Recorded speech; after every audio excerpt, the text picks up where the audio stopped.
dari Akademi Kripto. Jadi kali ini kita akan membahas ya mengenai Crypto Technical Indicators modul ke-8. Jadi kali ini kita akan membahas mengenai Check-in Money Flow atau CMF. Jadi apa sih Check-in Money Flow? Jadi Check-in Money Flow atau CMF itu indikator ya, yang mana gunanya itu adalah melihat aliran uang. Jadi harapannya dengan melihat ya arah aliran uang ya, teman-teman bisa memprediksi ya dalam periode tertentu ini arah harganya ini mau kemana, apakah naik atau turun. Jadi CMF ini ya, ini ditemukan oleh Mark Chaikin. Jadi beliau ini ya merupakan seorang ya yang jago ya dalam segi matematika dan juga statistika, yang mana mempelajari ya arah tekanan jual dan juga tekanan beli. Jadi dengan CMF teman-teman ini bisa mengetahui ya arahnya ini akan kemana. Oke? Jadi di sini bisa membantu teman-teman mengidentifikasi pola dan juga arah pergerakan harga. Check-in Money Flow sendiri itu terbagi ya ke dalam 3 poin ya, yaitu adalah poin negatif 1, poin 0 dan poin positif 1. 0 itu artinya netral ya di tengah, tapi kalau di bawah 0 yaitu negatif, itu tandanya semakin banyak tekanan jual atau money from the seller. Sementara ketika harga itu ke kanan arahnya ya atau positif, itu mendekati tekanan beli ya atau money from the buyer.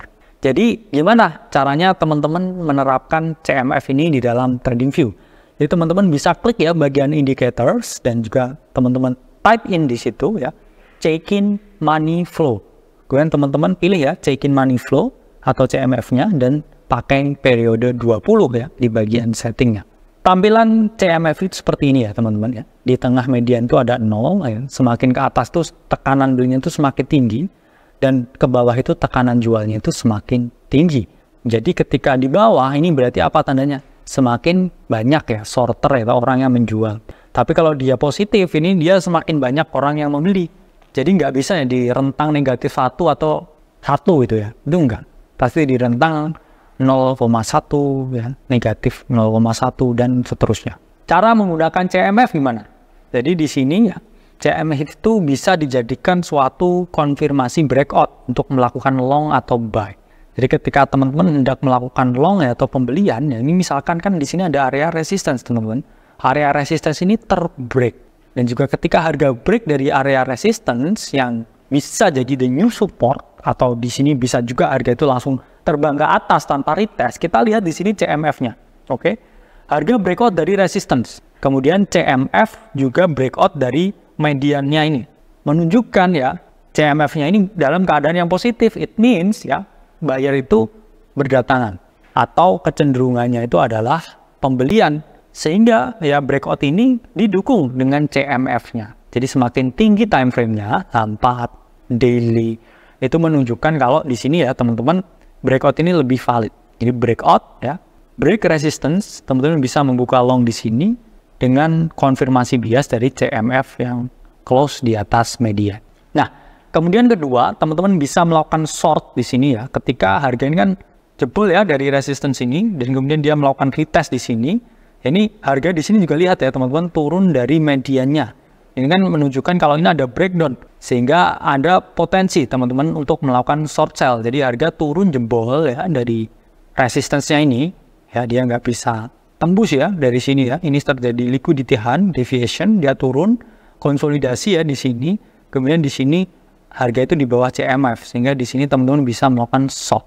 Dan juga apa yang terjadi? Harga mengalami penurunan. Nah, kemudian ketiga, teman-teman bisa melihat bullish divergence dengan CMF ya, karena bullish divergence atau segala jenis divergence itu terjadi ketika ada perbedaan antara harga dengan oscillator, dan di sini oscillatornya ini adalah CMF. CMF-nya ini lihat ya, ini naik ke atas ya, sementara harga ini turun ke bawah, mengindikasikan akan adanya suatu bullish reversal. Di sini teman-teman bisa ya pasang long, dan juga teman-teman bisa target di atas sini ya, stop loss di bawah swing low-nya. Dan yang keempat ya, teman-teman bisa melihat bearish divergence, di mana di sini ya harga mengalami kenaikan ya, slope-nya naik, tapi di sini di CMF-nya atau oscillator-nya ini slope-nya negatif. Sehingga teman-teman bisa pasang posisi short sell di sini. Stop loss di mana? Di atas swing high di sini. Dan juga target profit disesuaikan 1/2, 1/3 dan seterusnya. Jadi udah paham ya, CMF itu adalah indikator oscillator ya yang melihat pergerakan money ya. Dari sisi mana? Apakah pembeli ya atau penjual? Untuk dijadikan suatu alat konfirmasi sebelum teman-teman melakukan pembelian atau penjualan. Saya Alvesting dari Akademi Kripto. Sampai berjumpa di video selanjutnya.